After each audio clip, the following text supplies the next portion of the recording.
ایک ماں مرنے سے پہلے بیٹی کو نصیحت کرتی ہے ہمیشہ حوصلہ مند اور رحم دل رہنا ہے۔ ایلا کیسے ماں کے بتائے ہوئے نصیحت پر عمل کرتے ہوئے کیا کیا تکلیفیں سہتی ہے اور پھر ان تکلیفوں کے بدلے گاڈ فیری مدر اس کو کیا انعام دیتا ہے، آج ہم جانیں گے اس مووی میں۔ لیکن فرینڈز، چینل کو سبسکرائب نہیں کیا تو پلیز سبسکرائب کریں اور ویڈیو کو لائک کیجیے۔ مووی سٹارٹ ہوتی ہے اور ہم پہلے سین میں ایک چھوٹی بچی ایلا کو دیکھتے ہیں جس کو پیرنٹس بہت پیار کرتے ہیں۔ ایلا بڑی ہوتی ہے اور گھر میں دو چوہے جو ایلا کے ہر بات کو سمجھتے ہیں اور ایلا ان کی بات کو۔ ماں ایلا کو بتاتی ہے کہ ہم ان جانوروں کا خیال کریں گے تو گاڈ فیری مدر ہمارا خیال رکھے گی۔ ایلا کو یقین نہیں ہوتا کہ کوئی گاڈ فیری مدر بھی ہوتی ہے، مگر اس کی ماں کو ہوتا ہے۔ ایلا کے فادر ایک بزنس مین ہوتے ہیں اور کئی مہینے کاروبار کے سلسلے میں گھر سے دور ہوتے ہیں۔ ایلا کے فادر گھر واپس آتے ہیں اور ایلا کو ایک خوبصورت گفٹ دیتا ہے اور بیٹی کے ساتھ ڈانس کرتا ہے۔ رات کو ماں ایلا کو لوری سنا کے سلاتی ہے اور اپنے ہسبینڈ کے ساتھ ایلا کے کمرے سے باہر نکلتی ہے اور زمین پر گر کے بے ہوش ہوتی ہے۔ صبح ہوتی ہے، فادر ایلا کو ماں کے پاس لے کر آتا ہے اور ماں ایلا کو بتاتی ہے کہ میرے پاس وقت بہت کم ہے اور میں نے تم سے ضروری بات کرنی ہے اور اس بات کو ہمیشہ یاد رکھنا ہے کہ خود میں حوصلہ اور دل میں رحم رکھنا اور یہی تمہاری پاور ہے اور اس پاور سے تم کسی کو بھی شکست دے سکتی ہو اور یہ ایک جادو بھی ہے۔ اور ماں ایلا سے وعدہ لے کر مر جاتی ہے۔ ایلا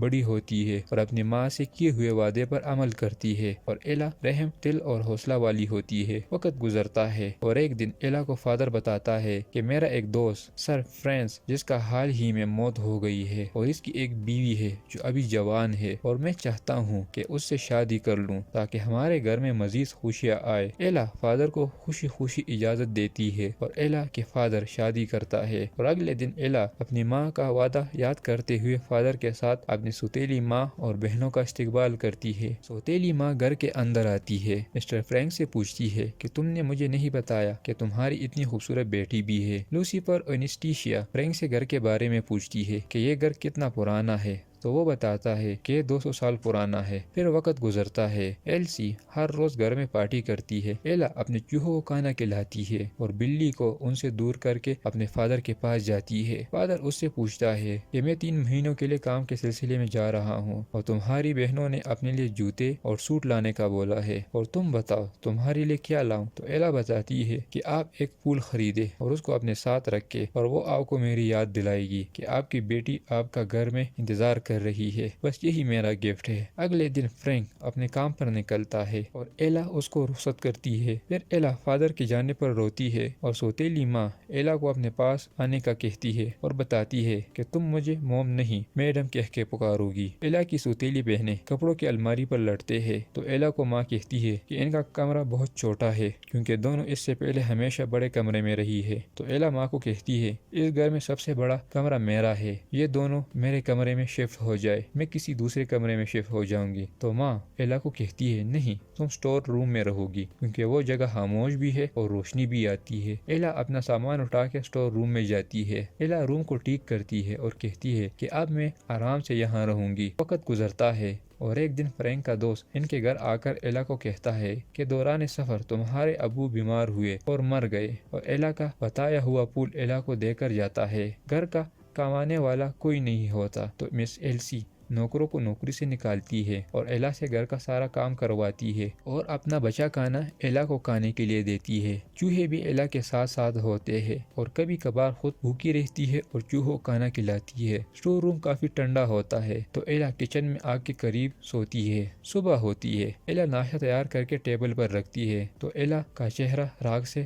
گندا ہوا ہوتا ہے اور بہنیں اس کا مذاق اڑاتے ہیں اور اس کا نام سنڈریلا رکھتے ہیں۔ پھر جب ایلا اپنا کھانا ٹیبل پر رکھتی ہے اور کھانا کھانے بیٹھتی ہے تو ایلسی اس کو اپنے ساتھ بیٹھنے سے منع کرتی ہے اور کہتی ہے کہ آئندہ تم ہمارے ساتھ نہیں بیٹھو گی، پہلے کام کرو گی پھر کھانا کھاؤ گی۔ ایلا ماں کی اس حرکت پر بہت زیادہ غمگین ہوتی ہے لیکن پھر اس کو ماں کا وعدہ یاد آتا ہے کہ حوصلہ رکھو اور رحم دل رہو۔ ایلا اپنے گھوڑے پر بیٹھ کر جنگل کی طرف جاتی ہے اور اس کا سامنا ایک باراسنگا سے ہوتا ہے تو ایلا شکاریوں کی آوازیں سن کر باراسنگے کو یہاں سے بھاگنے کا کہتی ہے۔ پھر ایلا گھوڑے پر جاتے ہوئے ایلا کی ملاقات ایک راجکمار کٹ سے ہوتی ہے اور ایلا کو پتہ نہیں ہوتا کٹ ایک راجکمار ہے۔ وہ اس کو شاہی خاندان کا نوکر سمجھتی ہے اور بتاتی ہے کہ اس بار سنگا کو نہیں مارو کیونکہ اس نے میرے آنکھوں میں دیکھا اور بتایا کہ میں مزید جینا چاہتی ہوں۔ پھر راجکمار کو فوج کا سپہ سالار بلاتا ہے اور راجکمار ایلا کو بتاتا ہے کہ امید ہے ہم دوبارہ ضرور ملیں گے اور واپس جاتا ہے۔ راجکمار لڑکی ایلا کے بارے میں فادر کو بتاتا ہے کہ میں آج جنگل میں ایک لڑکی سے ملا اور میں اس سے شادی کرنا چاہتا ہوں۔ ان کے باتوں کے درمیان بادشاہ کو ڈاکٹر بتاتا ہے کہ آپ کے پاس زیادہ وقت نہیں۔ پھر دونوں باپ بیٹے دوسرے روم میں جاتے ہیں جہاں چترکار راجکمار کا تصویر بناتا ہے تاکہ اس کی تصویر کو مختلف ریاستوں میں بیچ کر اس کی کوئی خوبصورت راجکماری سے شادی ہو۔ لیکن راجکمار اپنا ایک خواہش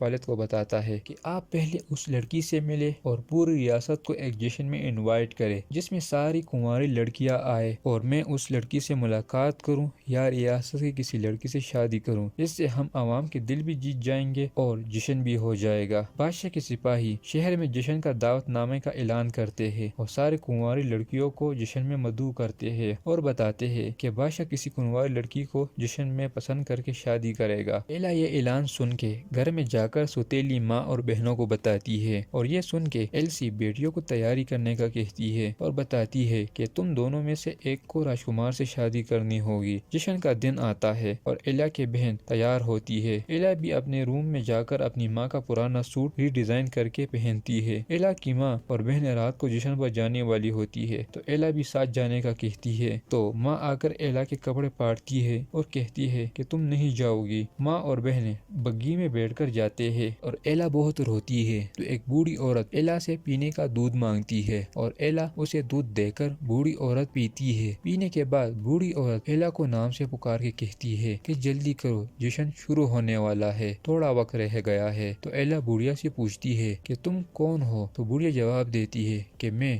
فیری گاڈ مدر ہوں۔ ایلا یقین نہیں کرتی اور مدر اپنے جادو سے خود کو ایک خوبصورت جوان عورت بناتی ہے اور پھر ایک کدو کو اپنے جادو سے خوبصورت بگی بناتی ہے، 4 چوہوں کو گھوڑوں میں تبدیل کرتی ہے، 2 چپکلیوں کو دربان بناتی ہے اور بطخ کو بگی چلانے والا میں تبدیل کرتی ہے اور آخر میں ایلا کے سوٹ کو خوبصورت فینسی بلو سوٹ میں تبدیل کرتی ہے۔ بگی تیار ہو کے لینے آتے ہیں ایلا کو اور ایلا جب بگی میں بیٹھتی ہے تو مدر اس کے جوتے دیکھتی ہے اور پھر جوتوں کو شیشے والے جوتوں میں تبدیل کرتی ہے اور ایک جادو کرتی ہے اس پر۔ وہ کہتی ہے کہ وہاں تم کو تمہاری سوتیلی ماں اور بہنیں نہیں پہچانے گی اور یہ سارا جادو 12 بجے تک کام کرے گا، اس لیے 12 سے پہلے وہاں سے نکلنا ہے۔ جشن شروع ہوتا ہے، تمام ریاستوں کی شہزادیاں اور لوکل عوام سب جشن میں آتے ہیں اور ایلا کے بہنیں اور ماں بھی پہنچ جاتے ہیں۔ جشن میں ایلا بھی بہت خوش ہوتی ہے اور بگی سے اتر کے محل کے اندر جاتی ہے۔ محل میں دربان اعلان کرتا ہے کہ جشن میں موجود تمام لڑکیوں میں پرنس ایک لڑکی کو منتخب کرے گا اور اس کے ساتھ ڈانس کرے گا، لیکن اسی وقت ایلا بھی اندر حال میں آتی ہے جس کو پرنس دیکھ کے بہت خوش ہوتا ہے اور ایلا کو اپنے ساتھ ڈانس کرنے کا بولتا ہے۔ ایلا ہاں کرتی ہے اور دونوں بہت زبردست ڈانس کرتے ہیں۔ کٹ ایلا کو ایک روم کے اندر لے کر آتا ہے اور ایلا کو پتہ چلتا ہے کہ کٹ ہی پرنس ہے۔ کٹ ایلا کو اپنی تصویر دکھاتا ہے اور کہتا ہے یہ تصویر میں نے اس لیے بنائی تھی تاکہ اس کو مختلف ریاستوں میں بیچ کر کسی شہزادی سے شادی ہو۔ شاہی نوکر کٹ کو ڈھونڈتے ہیں اور اس لڑکی کے بارے میں بھی پتہ کرتے ہیں، لیکن ایلا کا نام لسٹ میں نہیں ہوتا۔ دونوں آپس میں باتیں کرتے ہیں اور کٹ ایلا کو بتاتا ہے کہ میرا والد میری شادی کسی امیر ریاست کی شہزادی سے کرنا چاہتا ہے اور وہ اس لیے تاکہ ہماری ریاست مزید مضبوط ہو۔ اور ایلا جواب دیتی ہے کہ تمہاری مرضی بھی تو اہمیت رکھتی ہے کہ تم کیا چاہتے ہو۔ ایلسی فوج کے سپہ سالار اور منتری کی باتیں چپ کے سنتی ہے اور وہ بولتے ہیں کہ ویسے بھی تو بادشاہ نے شہزادی کی شادی کی بات دوسری ریاست کی شہزادی کے فادر سے پکی کر لی ہے۔ کٹ اور ایلا ایک خوبصورت باغیچے میں جاتے ہیں اور کٹ ایلا کو جھولے پر بٹھا کے جھلاتا ہے۔ جھولتے ہوئے ایلا کا شیشے کا جوتا گرتا ہے اور کٹ اس کو اٹھا کے پہناتا ہے۔ 12 بجنے والے ہوتے ہیں اور ایلا گھڑی کو دیکھ کے جلدی سے دوڑتے ہوئے محل سے جاتی ہے اور بگی میں بیٹھنے سے پہلے ایلا کا جوتا رہ جاتا ہے اور اپنی بگی میں بیٹھ کر جاتی ہے۔ شہزادہ اس کا جوتا اٹھاتا ہے، سب اپنی اصلی شکل میں آنا شروع ہوتے ہیں۔ پہلی چپکلی اپنی اصل شکل میں آتے ہیں، بگی کے پہیے کدو کے پتوں میں بدلتے ہیں، 2 گھوڑے بھی چوہوں میں بدلتے ہیں اور بطخ بھی اپنی شکل میں آتی ہے، بگھی بھی کدو میں بدلتی ہے اور آخر میں 2 چوہے اور اپنی اصل شکل میں آتے ہیں اور سب کچھ واپس نارمل ہوتا ہے۔ ماں اور سوتیلی بہنیں گھر میں آتی ہے اور ایلا اپنا جوتا ایک باکس میں رکھتی ہے اور سارا ماجرا اپنی کاپی میں لکھتی ہے۔ اگلے دن کٹ اپنے فادر کے پاس آتا ہے اور فادر کا آخری ٹائم چل رہا ہوتا ہے۔ فادر کٹ کو بتاتا ہے کہ تم کو جو لڑکی پسند ہے اس سے شادی کر لو، میری طرف سے تم کو اجازت ہے اور جا کے اس کو ڈھونڈو۔ اور پھر بادشاہ مرتا ہے۔ پرنس ایک اعلان جاری کرتا ہے کہ پرنس نے جس لڑکی کے ساتھ جشن میں ڈانس کیا تھا اس نے شیشے کے جوتے پہنے تھے، اور اگر وہ لڑکی میری یہ اعلان سن رہی ہے وہ اپنا جوتا اپنے ساتھ محل لے کر آئے اور اس لڑکی کی رضامندی سے شہزادہ اس سے شادی کر لے گا۔ یہ اعلان سن کے ایلا خوشی خوشی اپنے گھر میں آتی ہے اور اس باکس کو کھولتی ہے جس میں ایلا نے ایک پیر اس شیشے والے جوتے کا رکھا تھا۔ باکس جب ایلا کھولتی ہے تو اس میں شیشے کی جوتی نہیں ہوتی، کیونکہ وہ جوتی اس کی سوتیلی ماں کے پاس ہوتی ہے، اور ایلا کو بلیک میل کرتی ہے اور بتاتی ہے کہ میں تم کو یہ جوتا دے دوں گی اور تم شہزادی شادی بھی کر لو، لیکن میری ایک شرط ہے اور وہ یہ تم شادی کے بعد مجھے شاہی دربار میں مکھیا کے عہدے پر لگاؤ گی اور میری بیٹیوں کا کسی امیر وزراء کے بیٹوں سے شادی کرواؤ گی۔ ایلا انکار کرتی ہے اور ایلسی جوتی کو توڑتی ہے اور ایلا کو روم میں بند کرتی ہے۔ پھر ایلسی وزیر اعلیٰ سے ملتی ہے اور اس کو بتاتی ہے کہ شہزادہ جس لڑکی سے شادی کرنا چاہتا ہے وہ لڑکی میرے ایک نوکرانی ہے اور اس کا یہ ٹوٹا ہوا جوتے کا حصہ میرے پاس ہے۔ آپ مجھے وزیر بناؤ گے اور میری بیٹیوں کی شادی کسی امیر لڑکوں سے کرواؤ گے تو میں اس لڑکی کے بارے میں شہزادی کو نہیں بتاؤں گی، اگر ایسا نہیں کیا تو پھر آپ کو معلوم ہے۔ وزیر اعلیٰ ہاں کرتا ہے اور پرنس یہ فیصلہ کرتا ہے کہ میرے پاس جو شیشے کی جوتی ہے یہ ریاست کی ساری لڑکیوں کو پہناؤ اور جس کو پوری ہوئی اس سے میں شادی کروں گا۔ پرنس کے دربان اور سب نوکر گھر گھر جا کر جوتا لڑکیوں کو پہناتے ہیں، لیکن کسی کو پورا نہیں ہوتا اور آخر میں ایلا اور اس کی بہنیں رہ جاتی ہے اور فوجی آ کر ان کو جوتا پہنانے کی کوشش کرتے ہیں، لیکن ان پر بھی جوتا پورا نہیں آتا اور واپس جاتے ہیں۔ لیکن جاتے ہوئے فوجیوں کو ایلا کے گنگنانے کی آواز سنائی دیتی ہے تو ایلسی بتاتی ہے کہ یہ کسی لڑکی کی آواز نہیں، تو فوجیوں میں پرنس بھی ہوتا ہے اور وہ اپنے سپہ سالار کو حکم کرتا ہے کہ جا کے اس لڑکی کو نیچے لے آؤ۔ سپہ سالار ایلا کو نیچے پرنس کے پاس لے کر آتا ہے اور پرنس ایلا کو جوتا پہناتا ہے اور شادی کے لیے پروپوز کرتا ہے۔ ایلا ہاں کرتی ہے اور جاتے ہوئے اپنی ماں کو معاف کرتی ہے اور پرنس کے ساتھ محل جاتی ہے اور شادی کرتی ہے، اور یہاں ہوتا ہے مووی کا دی اینڈ۔